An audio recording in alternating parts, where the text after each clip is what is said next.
মৰমৰ ছাত্ৰ ছাত্ৰীসকল, মই আজি তোমালোকৰ বাবে এখন যোৱা বছৰ হৈ যোৱা বছৰেকীয়া পৰীক্ষাৰ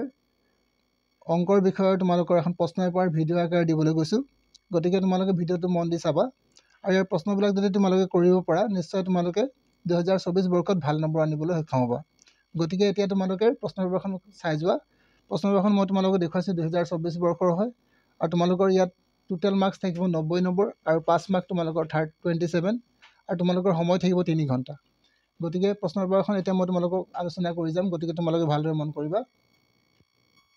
এতিয়া তোমালোকে প্ৰথম প্ৰশ্নটো মন কৰা কি দিছে তোমালোকক। ইয়াত দিয়া আছে 1 নম্বৰ শুদ্ধ উত্তৰটো বাছি ওলোৱা। গতিকে তোমালোকৰ ইয়াত শুদ্ধ উত্তৰটো বাছি ওলাবলৈ কৈছে। যদি তোমালোকৰ m = n হয় তেন্তে তোমালোকে a to the power m হৰণ a to the power n ৰ মান কিমান হ'ব। যদি তোমালোকে এইদৰে দিয়ে তোমালোকৰ m আৰু n ৰ মান যদি সমান দিয়ে, গতিকে তোমালোকে প্ৰথমতে কিদৰে কৰিব লাগিব। ইয়াক কৰিবৰ কাৰণে তোমালোকে মই বহীত কৰি দিছোঁ, তোমালোকে এবাৰ চাই ল'বা। a to the power n দিয়া হৈছে তোমালোকক m আৰু হৰণ তোমালোকক দিয়া আছে a to the power n দিয়া আছে। গতিকে তোমালোকে কিদৰে কৰিবা, a to the power m হৰণ থাকিলে জানা তোমালোকে ঘাতবিলাক কি কৰিব লাগে, মাইনাছ কৰিব লাগে। মাইনাছ কৰিলোঁ আৰু তোমালোকে কৈছে যে m আৰু n ৰ মান একেই হয়। যদি m ৰ মান যদি একেই হয় আমি কি দিম, m ৰ জেগাত আমি কি দি বহাব পাৰিম, n বহাব পাৰিম, কাৰণ ইয়াত কৈ দিছে তোমালোকৰ যে m = n হয়। গতিকে n ওলালে। গতিকে তোমালোকে কি লিখিবা এতিয়া, a to the power 0 লিখিবা। আৰু তোমালোকে জানা যে a to the power 0 value কিমান হয়, 1 হয়। গতিকে তোমালোকে শুদ্ধ উত্তৰ কোনটো লিখিব পাৰিবা, 1 নম্বৰ ডি নম্বৰ অপশ্যনটো তোমালোকে শুদ্ধ উত্তৰ বুলি লিখিব পাৰিবা। ইয়াৰ পিছত নেক্সট চাবা তোমালোকে কি দিয়া হৈছে। নেক্সট প্ৰশ্ন তোমালোকৰ, এটা বস্তুৰ কিনা দাম 1800 টকা হ'লে 20% লাভত বিক্ৰী কৰা দাম 20% লাভত বিক্ৰীৰ দাম কিমান হ'ব। তোমালোকক কি ওলাব কৈছে, বিক্ৰীৰ দাম ওলাব কৈছে। গতিকে তোমালোকৰ কিনা দাম কিমান দিয়া আছে চাই ল'বা। কিনা দাম দিছে তোমালোকৰ 100 টকা, 1800 টকা। কিনা দাম দিছে 1800 টকা। এতিয়া তোমালোকৰ আকৌ লাভ হৈছে কিমান, এই 1800 টকাত কিমান লাভ হৈছে, 1800 টকাত তোমালোকৰ লাভ হৈছে কিমান, 1800 টকাত লাভ হৈছে তোমালোকৰ 20%, মানে 100 ভাগৰ 20%। গতিকে তোমালোকে কি কৰিবা, 0 0 কাটি দিয়া আৰু এই 0টো কাটি দিয়া। গতিকে কিমান ওলালে চোৱা, এইফালে তোমালোকৰ 1800 হ'ল, 1800 থাকিবই আৰু প্লাছ তোমালোকৰ কি হ'ব, এইটো পূৰণ কৰিলে কি হ'ব, 0 2 × 2 8 × 16 2 × 2 = 3, মানে 360।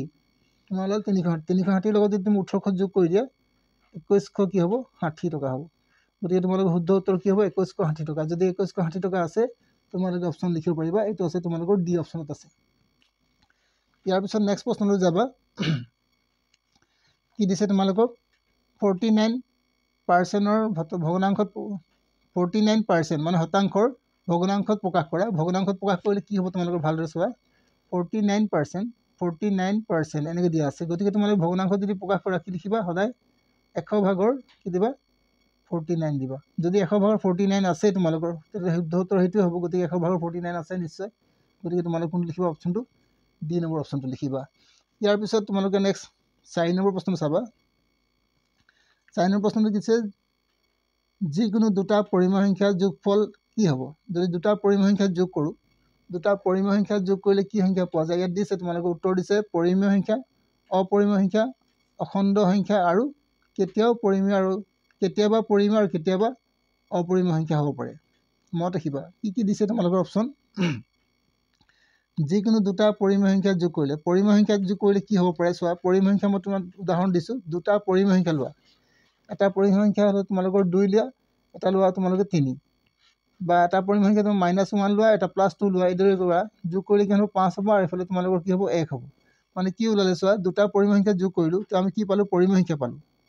দুটা পৰিমেয় সংখ্যা যোগ কৰিলে পৰিমেয় সংখ্যা পোৱা যায়। আৰু এজনে কৈছে কি অপৰিমেয় সংখ্যা, কিন্তু আমাৰ বি অপশ্যনটো কেতিয়াও নহয়, অপৰিমেয় সংখ্যা পোৱা নাযায় আৰু অখণ্ড সংখ্যা পোৱা যায়। অখণ্ড সংখ্যাটো তোমালোকৰ পাবা, অখণ্ড সংখ্যা পোৱা যায়। গতিকে তোমালোকে মনত ৰাখিবা, দুটা পৰিমেয় সংখ্যা যোগ কৰিলে এটা অখণ্ড সংখ্যা পোৱা যায় বুজিছে। অখণ্ড সংখ্যা নাপাব পৰা, গতিকে তোমালোকে লিখিবা দুটা পৰিমেয় সংখ্যা যোগ কৰিলে কি হয়, পৰিমেয় সংখ্যাই পোৱা যায়। মনত ৰাখিবা, অখণ্ড সংখ্যা নহ'ব পাৰে, কাৰণ তোমাৰ 2 ভাগৰ 1 আৰু 2 ভাগৰ 1 যদি যোগ কৰা হয় বা 3 ভাগৰ 1। গতিকে তোমালোকে শুদ্ধ উত্তৰ কোনটো লিখিবা, শুদ্ধ উত্তৰ অপশ্যন তোমালোকে লিখিবা এ নম্বৰটো। ইয়াৰ পিছত নেক্সট প্ৰশ্নটো যদি যাবা, নেক্সট প্ৰশ্নটো তোমালোকক কি দিয়া আছে, তলৰ কোনটো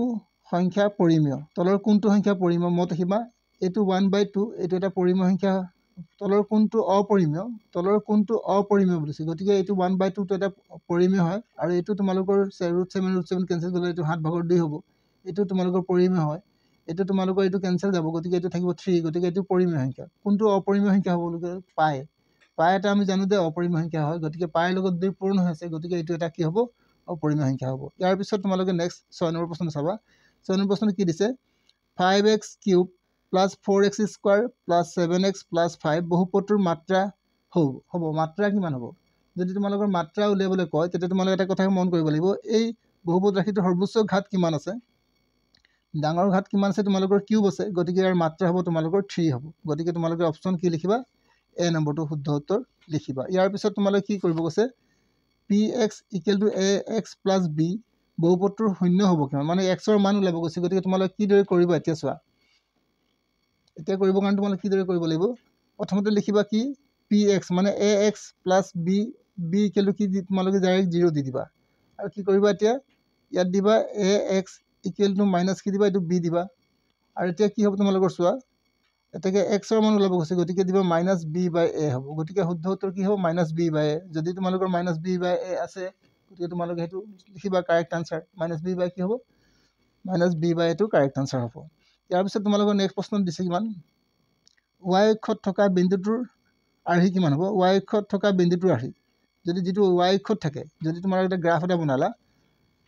যদি গ্ৰাফ এটা বনালা তোমালোকে ভালকৈ মন কৰিবা প্ৰশ্নটো চাই লোৱা এবাৰ যদি তোমালোকে গ্ৰাফ বনালা গ্ৰাফটো কেনে বনালা এইটো এটা গ্ৰাফ বনালা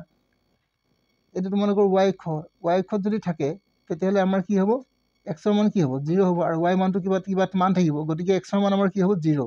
x ৰ মান 0 মানে 0 আৰু কি হ'ব y হ'ব y অক্ষত থাকিলে আমাৰ কি হ'ব 0y হ'ব গতিকে 0y যদি আছে আমি শুদ্ধ উত্তৰ লিখিব পাৰিম গতিকে তোমালোকে কি লিখিবা y অক্ষত যদি তোমালোকে শুদ্ধ হয় তেতিয়া তোমাৰ 0y লিখিবা আৰু যদি x অক্ষত থকা বিন্দুটো যদি তোমালোকে আহি শুদ্ধ তেতিয়ালে মানে x0 লিখিবা গতিকে এতিয়া তোমালোকে কি লিখিবা 0y b নম্বৰ অপচনটো লিখিবা ইয়াৰ পিছত নেক্সট তোমালোকে চাবা 2x + y = 7 সমীকৰণ এটা সমাধান হ'ব মানে এই সমীকৰণটো এটা সমাধান কিমান হ'ব তোমালোকক কৰিব কৈছে গতিকে সমাধানবিলাক তোমালোকক দিয়াই আছে গতিকে তোমালোকে কি কৰিব প্ৰথমতে তোমালোকে কৰিব যাওঁতে ইয়াত চাবা কি আছিল তোমালোকৰ y = 2x + y = 7 দিছে গতিকে তোমালোকে লিখিবা 2x + y = 7 দিবা তাৰপিছত কি কৰিব তোমালোকে y লিখিবা আৰু এফালে 7 মাইনাস কি দিবা 2x টো পুঠি দিবা গতিকে তোমালোকে এতিয়া চোৱা ইয়াত কি কৰিবা y আৰু ইয়াত 7 আছে 7 মাইনাস 2x আছে গতিকে x ৰ মানটো কি পাইছে ইয়াত 0 পাইছো যদি মই x ৰ মানটো ইয়াত 0 বহাই দিও গোটেইটো 0 হৈ যাব হাতৰ পৰা 0 গলে 7 থাকিব গতিকে এইটো নহব ইয়াৰ পিছত আমি চাম 3 বহাই চাম 3 বহালে কি হ'ব 3 × 6 হ'ব যদি x ৰ মান মই 3 বহাই দিম 3 × 6 আৰু হাতৰ পৰা 6 গলে তোমাৰ 1 থাকিব এইটো তোমালোকৰ শুদ্ধ উত্তৰ নহব এবাৰ মই 3 বহাই চাও 3 বহালে কি হ'ব 3 × 6 হ'ব আৰু হাতৰ পৰা 6 গলে কিমান থাকিব তোমালোকৰ 1 থাকিব গতিকে এইটো শুদ্ধ উত্তৰ নহব এবাৰ তোমাৰ এইটো শুদ্ধ উত্তৰ হ'ব পাৰে কি দিছে -1 যদি মই -1 বহাই দিওঁ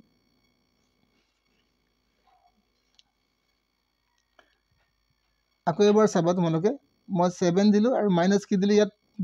x ৰ ভ্যালু 0 আছে গতিকে 0 দিলো 0 দিয়াৰ লগে লগে কি ওলাল তোমালোকে ভালকে মন কৰা 7 মাইনাস কি দিলো 0 গতিকে উত্তৰ ওলালে কিমান 7 এটা তোমালোকৰ নহয় ঠিক তেনেকৈ তোমালোকে এবাৰ কি কৰিবা 7 -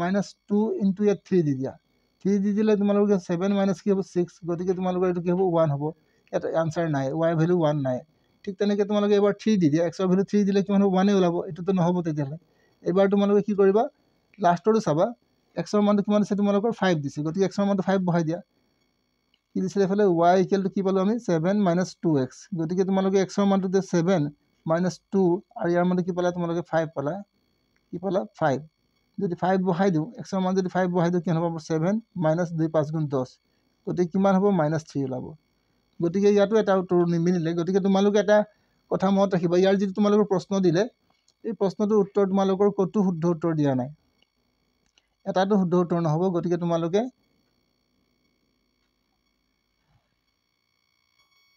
ৰবা এতিয়া c নম্বৰটো কৰি চাও c নম্বৰ তোমালোকে কি দিছিলে 2 3 দিছে গতিকে তোমালোকে কি লিখিবা y = 7 মাইনাস কি দিবা 2x গতিকে তোমালোকে কি কৰি চাবা 7 মাইনাস 2 x ৰ মানটো 2 পালা 2 বহাব মই 3 বহাই পাইছিলো গতিকে 7 মাইনাস কি দিম 4 গতিকে কি ওলাল 3 ওলাল গতিকে তোমালোকৰ শুদ্ধ উত্তৰ কোনটো হ'ব c নম্বৰ অপচনটো শুদ্ধ উত্তৰ গতিকে তোমালোকে কি লিখিবা ইয়াৰ c নম্বৰ অপচন তোমালোকে শুদ্ধ বুলি লিখিবা ইয়াৰ পিছত নেক্সট প্ৰশ্নটোলৈ যাম আমি নেক্সট প্ৰশ্নটো কি দিছে এটা কোণ 180 ডিগ্ৰীতকৈ ডাঙৰ আৰু 360 ডিগ্ৰীতকৈ সৰু হ'লে কোনটোক কোৱা হ'ব যদি 180 ডিগ্ৰীতকৈ যদি ডাঙৰ হয় আৰু 360 ডিগ্ৰীতকৈ সৰু হয় সেই কোণটোক তোমালোকে মনত ৰাখিবা পবিত্ৰ কোণ বুলি কয় গতিকে তোমালোকে অপশ্যন কোনটো লিখিবা বি নম্বৰটো লিখিবা ইয়াৰ পিছত চোৱা তলৰ কোনটো ত্ৰিভুজৰ সৰ্বসমতাৰ চৰ্ত নহয় সৰ্বসমতাৰ চৰ্ত কোন ইয়াত বাহু কোণ বাহু দিছে এইটো হয় তাৰপিছত কোণ বাহু কোণ এইটো হ'ব পাৰে বাহু বাহু এইটো হ'ব পাৰে কিন্তু কোণ এইটো নহ'ব নহয় গতিকে তোমালোকে অপশ্যন কোন লিখিবা বি নম্বৰ অপশ্যনটো তোমালোকে নহয় বুলি লিখিবা ইয়াৰ পিছত চাবা এটা চক্ৰীয় চতুৰ্ভুজৰ প্ৰতিযোৰ বিপৰীত কোণৰ সমষ্টি কিমান হয় মনত ৰাখিবা এটা চক্ৰীয় চতুৰ্ভুজৰ বিপৰীত কোণৰ সমষ্টি সদায় 180 ডিগ্ৰী থাকে গতিকে তোমালোকে লিখিবা শুদ্ধ উত্তৰ 180 ডিগ্ৰী লিখিবা এইবিলাক প্ৰশ্ন তোমালোকৰ ইম্পৰ্টেণ্ট এইবিলাক পৰীক্ষাত তোমালোকৰ আহিব পাৰে এতিয়া তোমালোকৰ দিছে একে ভূমি আৰু একে সমান্তৰালৰ মাজত থকা সামন্তিক দুটাৰ কালিৰ অনুপাত তোমালোকৰ কি হ'ব 1:1 হ'ব মনত ৰাখিবা কি হ'ব 1:1 হ'ব এটা তোমালোকৰ পৰীক্ষাত আহি গৈছে এটা বৃত্তটোক থকা সমতলখনক ভাগত ভাগ কৰে মানে কেইটা ভাগত ভাগ কৰে অসংখ্য আছে দুটা আছে আৰু তিনিটা আৰু কেইটা আছে চাৰিটা গতিকে তোমালোকে মনত ৰাখিবা তিনিটা ভাগত ভাগ কৰি লিখিবা উত্তৰটো কি হ'ব তোমালোকৰ তিনিটা ভাগত কৰে কেন্দ্ৰ আৰু বৃত্তৰ যিকোনো এটা বিন্দু সংযোগী ৰেখাখণ্ডক বৃত্তটোৰ কি বুলি কোৱা হয় মনত ৰাখিব কেন্দ্ৰ আৰু বৃত্তৰ যিকোনো এটা বিন্দু সংযোগ কৰি দিলে সেই ৰেখাডালক আমি কি ক'ম ব্যাসাৰ্ধ বুলি ক'ম গতিকে চিটো লিখিম ইয়াৰ পিছত তোমালোকৰ দিছে এটা সমবাহু ত্ৰিভুজৰ পৰিসীমা যদি 24 সেন্টিমিটাৰ হ'লে ইয়াৰ কালি কিমান হ'ব গতিকে মনত ৰাখিবা সমবাহু ত্ৰিভুজটোৰ পৰিসীমা কিমান দিছে তোমালোকক 24 সেন্টিমিটাৰ যদি 24 সেন্টিমিটাৰ দিয়ে তে তোমালোকে বাহুৰ মাপ উলিয়াব লাগিব বাহুৰ মাপ কিমান হ'ব তোমালোকৰ চাই লোৱা বাহুৰ মাপ হ'ব তোমালোকৰ 24ক যদি তিনিটা ভাগ কৰোঁ 8 হ'ব বাহুৰ মাপটো কিমান হ'ব 8 হ'ব গতিকে ইয়াৰ কালি কেনেকৈ ওলাই সমবাহু ত্ৰিভুজৰ কালি এইটো মনত ৰাখিবা √3/4 ইনটু বাহু স্কোৱাৰ কি দিব লাগিব এইটো হৈছে তোমালোকৰ সূত্ৰটো বাহু স্কোৱাৰ গতিকে √3/4 আৰু বাহুৰ মানটো তোমালোকে কি পালা 8 পালা গতিকে 8 স্কোৱাৰ দিলা 8 স্কোৱাৰ দিয়া লগে কি হ'ল চোৱা এফালে দিলোঁ √3/4 আৰু ইনটু 8 দিলোঁ গতিকে 8 হৰণ কৰিলে কি হ'ব 8 4 গুণ 32 8 দুগুণ 4 দুগুণ 8 হ'ল 8 দুগুণ 16 হ'ব গতিকে 16 আৰু √3 হ'ব গতিকে উত্তৰটো তোমালোকে কি লিখিবা 16 √3 যদি আছে তোমালোকে লিখিব পাৰিবা গতিকে 16 √3 লিখিবা এইটো হৈছে তোমালোকৰ বি নম্বৰ অপশ্যনটো যদি তোমালোকে ভিডিঅ'টো যদি অলপ দেখাত অসুবিধা হয় তোমালোকে জুম কৰি চাবা আৰ ব্যাসাৰ্ধযুক্ত এটা গোলকৰ আয়তন হ'ব কিমান আৰ ব্যাসাৰ্ধ গোলকৰ এটা আয়তন হ'ব মনত ৰাখিবা আৰ ব্যাসাৰ্ধ গোলকৰ এটা আয়তন হ'ব 4/3 পাই আৰ কিউব গতিকে তোমালোকে কোনটো লিখিবা এইটো সূত্ৰ হয় মনত ৰাখিবা তোমালোকে ডি নম্বৰ অপশ্যনটো 4/3 পাই আৰ কিউব হ'ব ইয়াৰ পিছত নেক্সট প্ৰশ্ন চাবা নেক্সট প্ৰশ্নটো কি দিছে তোমালোকৰ 4 সেন্টিমিটাৰ বাহুযুক্ত ঘনকৰ পৃষ্ঠকালি কিমান ঘনকৰ পৃষ্ঠকালি সূত্ৰ তোমাক জানিব লাগিব ঘনকৰ পৃষ্ঠকালি সূত্ৰ কেনেকৈ ওলাও আমি চাই লওঁ ইয়াৰ বাহুৰ মাপ দিছোঁ আৰু বাহুৰ মাপ পাই গ'লোঁ গতিকে ঘনকৰ পৃষ্ঠকালি এনেকৈ ওলায় 6l স্কোৱাৰ মনত ৰাখিবা 6l এলৰ মান তোমালোকে কিমান পালা 4 পালা গতিকে 4 স্কোৱাৰ দিয়া গতিকে 6 পূৰণ এইটো হ'ব তোমালোকৰ 16 এতিয়া পূৰণ কৰি দিয়া 6 6 গুণ 36 6 গুণ 6 7 8 9 গতিকে 96 হ'ব কি হ'ব 96 সেন্টিমিটাৰ কি হ'ব কিউব হ'ব গতিকে তোমালোকৰ 96 সেন্টিমিটাৰ কিউব নিশ্চয় আছে উত্তৰটো গতিকে তোমালোকে অপশ্যন শুদ্ধ এটো শুদ্ধ উত্তৰ হ'ব তোমালোকৰ ইয়াৰ পিছত কি দিছে এই প্ৰশ্নটো খুবেই আহি থাকে 15 আৰু 20 শ্ৰেণী অন্তৰালৰ শ্ৰেণী প্ৰস্থ কিমান শ্ৰেণী প্ৰস্থ যদি উলিয়াবলৈ কয় কি কৰিবা তোমালোকে ইয়াৰ 20ৰ পৰা 15 বিয়োগ কৰিবা 20ৰ পৰা 15 বিয়োগ কৰিলে 5 হ'ব গতিকে শ্ৰেণী প্ৰস্থ তোমালোকৰ কি হ'ব 20ৰ পৰা যদি আমি বিয়োগ কৰোঁ 5 হ'ব গতিকে আমি কি লিখিম শ্ৰেণী প্ৰস্থ 5 হ'ব ইয়াৰ পিছত তোমালোকৰ নেক্সট প্ৰশ্ন চাবা 20 নম্বৰ প্ৰশ্নটো এটা মুদ্ৰা এবাৰ টছ কৰিলে মুণ্ড পোৱাৰ সম্ভাৱিতা কিমান যদি এটা মুদ্ৰা যদি টছ কৰা হয় এটা মুদ্ৰা যদি তুমি এবাৰ টছ কৰিছা তেনেহ'লে মুদ্ৰাটো কি হ'ব হয় এবাৰ হেড ওলাব নতুবা তোমাৰ টেইল ওলাব গতিকে তোমাৰ মুণ্ড পোৱাৰ সম্ভাৱনা 2/1 হ'ব গতিকে তুমি কি লিখিবা 2/1 গতিকে বি নম্বৰ অপশ্যনটো শুদ্ধ উত্তৰ লিখিবা এইখিনি হৈ গ'ল এইখিনি খুবেই ইম্পৰ্টেণ্ট প্ৰশ্ন গতিকে তোমালোকে ভালদৰে মন কৰিবা আৰু যদি তোমালোকে মোৰ চেনেলটো চাই তোমালোকে উপকৃত হ'ব পাৰিছা তেনেহ'লে মোৰ চেনেলটো এবাৰ ছাবস্ক্ৰাইব কৰিবা লাইক কৰিবা আৰু শ্বেয়াৰ কৰিবা এতিয়া তোমালোকৰ চোৱা তলৰ প্ৰশ্নসমূহৰ নিৰ্দেশ অনুসৰি সৰল কৰিব কৈছে গতিকে তোমালোকক কৰি চাবলৈ কৈছে কিন্তু তোমালোকৰ এইবাৰ কৰি চাবলৈ নকয় তোমালোকৰ উত্তৰ দিয়া থাকিব কি দিছে √3 - √2 হোল স্কোৱাৰ গতিকে তোমালোকে কি দিবা ইয়াৰ ফৰ্মুলা ভাঙি দিবা মই তোমালোক কেনেকৈ কৰি দেখাইছোঁ চাবা ইয়াতে কৰি দেখাইছোঁ √3 - √2 হোল স্কোৱাৰ গতিকে তোমালোকে ইয়াৰ সূত্ৰটো ভাঙি দিবা কি হ'ব ইয়াৰ সূত্ৰটো এনেকৈ লিখিবা √3 স্কোৱাৰ - 2 √3 ইনটু √2 প্লাছ ৰুটটো কি দিবা স্কোৱাৰ গতিকে কিমান হ'ব চোৱা √3 দুটা পূৰণ কৰিলে কি হ'ব আমাৰ 3 হয় মাইনাছ কি হ'ব 2 ৰুট কি হ'ব এইটো 6 আৰু প্লাছ কি হ'ব এইটো দুটা ৰুটটো পূৰণ কৰিলে কি হ'ব আমাৰ 2 হ'ব গতিকে 2 আৰু 3 যোগ কৰিলে কিমান হ'ব আমি জানিছোঁ কিমান হ'ব 5 হ'ব 5 2 ৰুট 6 গতিকে তোমালোকে শুদ্ধ উত্তৰ কি লিখিব এইদৰে লিখিবা মই যিদৰে কৰিলোঁ তোমালোকে এইদৰে কৰিবা ইয়াৰ পিছত তোমালোকৰ আৰু এটা প্ৰশ্ন দিছে 2 নম্বৰ প্ৰশ্নটো চাওঁ কি দিছে 5,000 টকা আয় হয় আৰু 2450 টকা ইয়াৰ শতাংশ প্ৰকাশ কৰা 500 টকাত আয় হয় ইমান টকা মানে 5,000 টকা তোমাৰ লাভ হয় ইমান টকা ইয়াৰ শতাংশ প্ৰকাশ কৰিলে কি কৰিবা তোমালোকে একেবাৰে সহজকৈ কৰিবা কাৰণ তোমালোকে কেৱল উত্তৰ লিখিলেই হ'ব মই কৈ দিছোঁ বাৰে বাৰে তোমালোকে কেৱল উত্তৰ লিখিবা পৰীক্ষাত তোমালোকে কৰি চাবলৈ চেষ্টা নকৰিবা গতিকে কি হ'ব তোমালোকে 5,000 উত্তৰ কি লিখিবা 5,000 ভাগৰ কি দিবা 224,250 আৰু তাক দিবা 100% পূৰণ কি দিবা 100% গতিকে তোমালোকে কি কৰিবা এই শূন্যটো কাটি দিয়া আৰু এই শূন্য দুটা কাটি দিয়া কাটিলোঁ এতিয়া 5 কাষৰণ কৰিম ইয়াক হৰণ কৰিম 5 যদি আমি কাষৰণ কৰোঁ 245 হৰণ কৰোঁ কেইবাৰ দিম আমি চোৱা যদি 245 আমি যদি 5 হৰণ কৰোঁ 5 4 গুণ 20 বাকী থাকিলে 5 9 গুণ 45 মানে কিমান হ'ব 49% মনত ৰাখিবা ইয়াত কিমান ওলাব তোমালোকৰ 5 যদি হৰণ কৰোঁ যে কেইবাৰ যে 49% গতিকে তোমালোকে লিখিবা উত্তৰটো 49% তোমালোকে এইদৰে কৰিবা প্ৰথমতে কি কৰিবা 5,000 তলত পাতিবা আৰু ওপৰত 2450 পাতিবা তাৰ লগত 100% পূৰণ কৰিবা তোমালোকৰ উত্তৰ ওলাব ইয়াৰ পিছত নেক্সট তোমালোকে চাবা 3 আৰু 4ৰ মাজত থকা দুটা পৰিমেয় সংখ্যা লিখা ওলোৱা মানে 3 আৰু 4ৰ মাজত দুটা পৰিমেয় সংখ্যা লিখিব কৈছে গতিকে তোমালোকে কি লিখিবা 3 আৰু 4ৰ মাজত দুটা পৰিমেয় সংখ্যা লিখিবা তোমালোকে 3.1 আৰু লিখিবা 3.2 এই দুটা লিখি দিবা 3.1 আৰু 3.2 লিখিলে তোমালোকৰ শুদ্ধ হ'ব গতিকে তোমালোকে কি লিখিবা 3.1 আৰু 3.2 লিখিবা ইয়াৰ পিছত লিখিবা প্ৰতিটো স্বাভাৱিক সংখ্যা এটা পূৰ্ণ সংখ্যা কিয় প্ৰতিটো স্বাভাৱিক সংখ্যা যিমান স্বাভাৱিক সংখ্যা আছে এটা পূৰ্ণ সংখ্যা হয় কাৰণ পূৰ্ণ সংখ্যাত আমাৰ গোটেইবিলাক স্বাভাৱিক সংখ্যা সোমাই থাকে লিখিবা কাৰণ পূৰ্ণ সংখ্যাত আমাৰ স্বাভাৱিক সংখ্যাবোৰ থাকে সেইবাবে প্ৰতিটো স্বাভাৱিক সংখ্যা এটা পূৰ্ণ সংখ্যা হয় এই কথাষাৰ লিখিবা তোমালোকে ইয়াৰ পিছত তোমালোকে লিখিবা px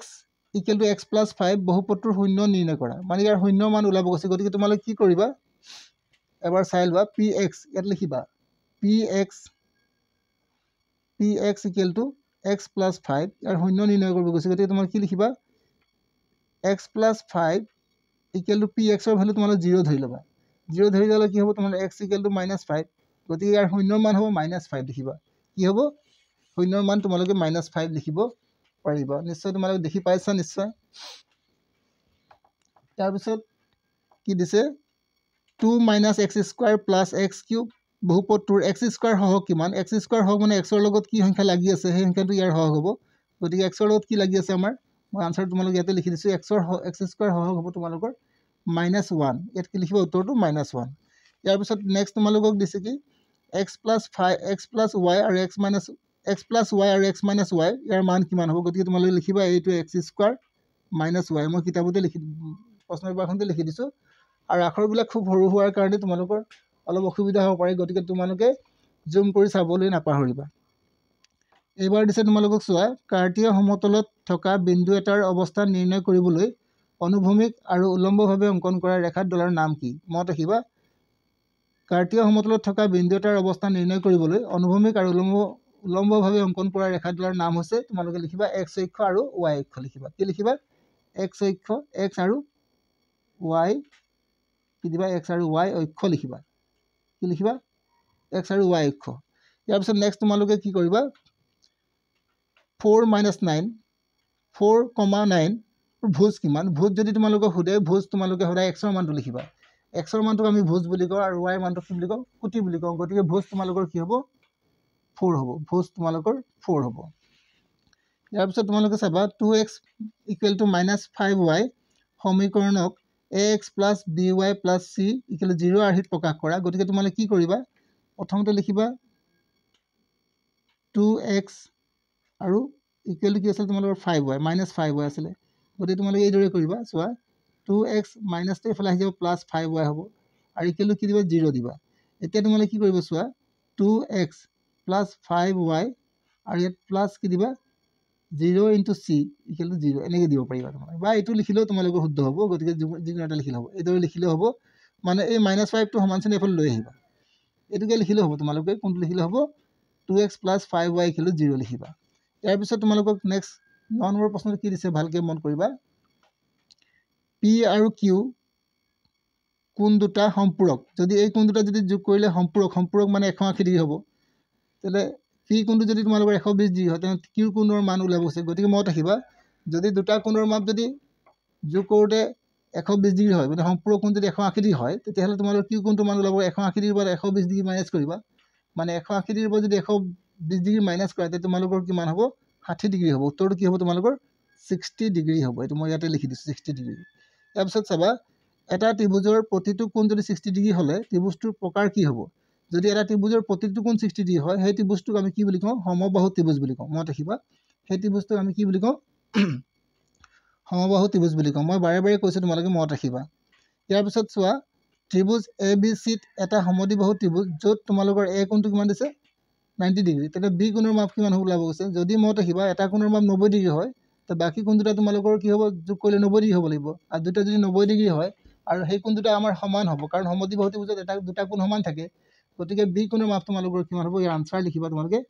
45 ডিগ্ৰী হ'ব ইয়াৰ পিছত দিছে তোমালোকৰ সামন্ত্ৰিকৰ এটা ধৰ্ম লিখা সামন্ত্ৰিকৰ তোমালোকে যিকোনো এটা ধৰ্ম লিখিব পাৰিবা যেনেকৈ তুমি সামন্ত্ৰিকৰ বিপৰীত বাহুবোৰ সমান থাকে সামন্ত্ৰিকৰ বিপৰীত কোণবোৰ সমান থাকে বা সামন্ত্ৰিকৰ কৰ্ণডাল পৰস্পৰ সমদ্বিখণ্ডিত হয় যিকোনো এটা তোমালোকে ইয়াত তাৰ ধৰ্ম এটা লিখিবা ধৰ্মকেইটা মই কৈ দিলোঁ যে সামন্ত্ৰিকৰ বিপৰীত বাহুবোৰ সমান থাকে সামন্ত্ৰিকৰ বিপৰীত কোণবোৰ সমান থাকে সামন্ত্ৰিকৰ কৰ্ণডাল পৰস্পৰ সমদ্বিখণ্ডিত হয় যিকোনো এটা লিখিব পাৰিবা ইয়াৰ পিছত তোমালোকক দিছে এটা সামন্ত্ৰিক ট্ৰেপিজিয়াম হয় ইয়াত শুদ্ধ উত্তৰ ইয়াত দিছে তলৰ উক্তিসমূহ সঁচা নে মিছা লিখা এটা সামন্ত্ৰিক ট্ৰেপিজিয়াম হয় গতিকে এটা সামন্ত্ৰিক ট্ৰেপিজিয়াম হ'ব পাৰে এইটো শুদ্ধ মনত ৰাখিবা এইটো কি হয় সত্য হয় একে ভূমিত আৰু একে সমান্তৰালৰ মাজত অৱস্থিত সামন্ত্ৰিকবোৰৰ কালি সমান এইটো তোমালোকৰ শুদ্ধ লিখিবা একে ভূমিৰ ওপৰত আৰু একে সমান্তৰালৰ মাজত থকা দুটা ত্ৰিভুজৰ কালি কি হৈছে সমান মনত ৰাখিবা এইটো কি হ'ব তোমালোকৰ এইটো শুদ্ধ গতিকে গোটেই তিনিটাই তোমালোকৰ কি আছিল ইয়াত এটা সামন্ত্ৰিক ট্ৰেপিজিয়াম হ'ব পাৰে এইটো হয় এটা একে ভূমি আৰু একে সমান্তৰালৰ মাজত অৱস্থিত সামন্ত্ৰিকৰ কালি সমান থাকে এইটো হয় আৰু একে ভূমিৰ ওপৰত আৰু একে সমান্তৰালৰ মাজত থকা দুটা ত্ৰিভুজৰ কালি সমান এইটো তোমালোকৰ তিনিটাই শুদ্ধ আছিলে মনত ৰাখিবা গোটেই তিনিটা তোমালোকে শুদ্ধ লিখিবা ইয়াৰ পিছত দিছে পদকটোত তিনিটা একেৰেখীয় নোহোৱা বিন্দুৰ মাজেৰে কেইটা বৃত্ত অংকন কৰিব পাৰি মনত ৰাখিবা পদকটোত তিনিটা একেৰেখীয় নোহোৱা বিন্দুৰ মাজেৰে আমি তিনিটা বৃত্ত আঁকিব পাৰোঁ মনত ৰাখিবা কেইটা তিনিটা পাৰোঁ মনত ৰাখিবা তিনিটা নহয় চৰি এটা পৰা যায় এটা তিনিটা নহ'ব কেইটা হ'ব ভুলতে মই তিনিটা লিখি পাইছিলোঁ এটা হ'ব ইয়াৰ পিছত তোমালোক খালী ঠাই পূৰ কৰা এটা বৃত্তৰ বৃহত্তম জাডালক বৃত্তটো কি বুলি কয় এটা বৃত্তৰ বৃহত্তম জাডালক আমি কি বুলি কওঁ ব্যাস বুলি কওঁ মনত ৰাখিবা কি বুলি লিখিব পাৰিব তোমালোকে ব্যাস বুলি লিখিবা ব্যাস তাৰপিছত দিছে তোমালোকৰ এটা চাপৰ প্ৰান্তবিন্দু এডাল ব্যাসৰ প্ৰান্তবিন্দু হ'লে চাপটো কি হ'ব এটা চাপৰ প্ৰান্তবিন্দু এডাল ব্যাসৰ প্ৰান্তবিন্দু হ'লে চাপটো কি হ'ব এটা অৰ্ধবৃত্ত হ'ব মনত ৰাখিবা কি লিখিবা অৰ্ধবৃত্ত হ'ব এটা ত্ৰিভুজ বাহুৰ কেইটা দিশ ক্ৰমে ABC হ'লে হিৰণৰ সূত্ৰ অনুসৰি ত্ৰিভুজটোৰ কালি কিমান হ'ব ত্ৰিভুজৰ কালি কি হ'ব মনত ৰাখিবা ত্ৰিভুজৰ কালি সূত্ৰটো মই ইয়াতে লিখি দিছোঁ তোমালোকে নিজে লিখি ল'বা ভালকৈ S × S - A আৰু S - B আৰু S - C এইটো তোমালোকে সূত্ৰ লিখিবা ইয়াৰ পিছত তোমালোকে নেক্সট প্ৰশ্নটোলৈ যাওঁ আমি নেক্সট প্ৰশ্নটো আমাক কি দিছে চাওঁ 1 সেণ্টিমিটাৰ ব্যাসাৰ্ধ বিশিষ্ট এটা অৰ্ধগোলকৰ আয়তন কিমান হ'ব যদি 1 সেণ্টিমিটাৰ হয় যদি তোমালোকৰ আৰটো যদি 1 সেণ্টিমিটাৰ হয় তেনে তোমাৰ তাৰ গোলকৰ আয়তন কিমান হ'ব লিখিব লাগে গতিকে তোমালোকে এবাৰ লিখিবা কি লিখিবা চোৱা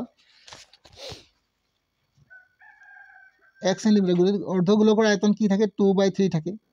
2/3 এইটো মই কেনেকৈ কৰিছোঁ এইটো 2/3 পাই r কিউব হ'ব আয়তন বুলি কৈছে গতিকে তোমালোকে কি দিবা 2/3 দিলা আৰু পাই মানটো তোমালোকে পাই দিয়া আৰু r মানটো তোমালোকে কিমান দিয়া x দিয়া x কিউব দিবা এতিয়া গতিকে তোমালোকৰ কিমান হ'ব উত্তৰটো 2/3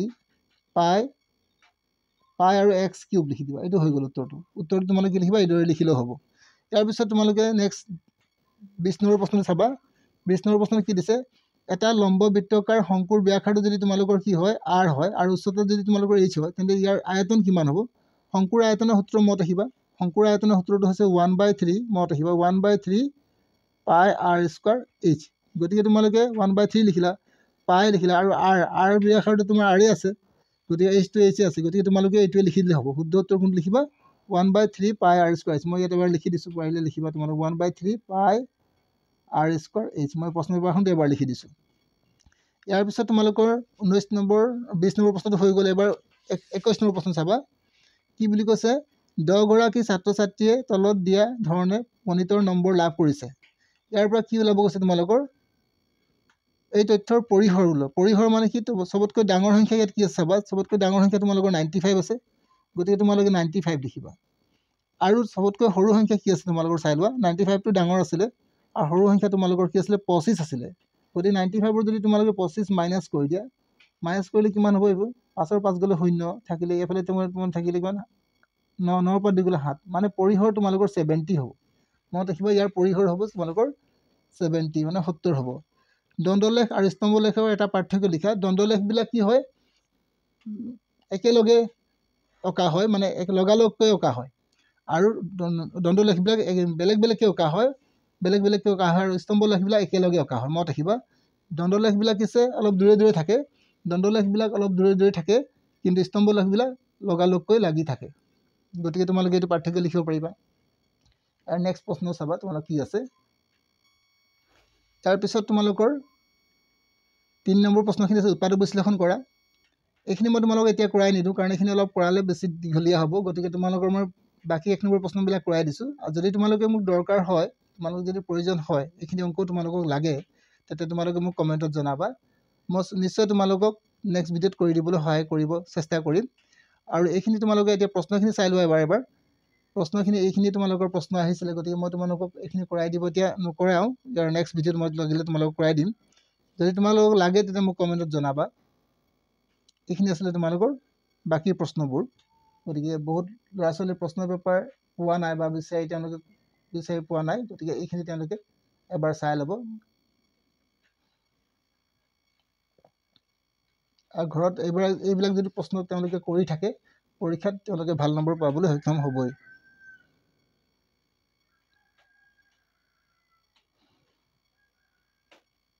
এইখিনি আছিল তোমালোকৰ বছৰীয়া পৰীক্ষাৰ প্ৰশ্ন পেপাৰ আজিলৈ মই তোমালোক ইমানতে এৰিব বিচাৰিছো গতিকে যদি তোমালোকে মোৰ আকৌ এবাৰ পুনৰবাৰ কৈছো যদি তোমালোকে চেনেল বিলাক চাই মোৰ ভিডিঅ'টো বিলাক চাই তোমালোকে যদি উপকৃত হ'ব পাৰিছা বা তোমালোকৰ ভাল লাগিছে তেতিয়ালে তোমালোকৰ চেনেলটো এবাৰ সাবস্ক্ৰাইব কৰিবা লাইক কৰিবা আৰু শ্বেয়াৰ কৰিবা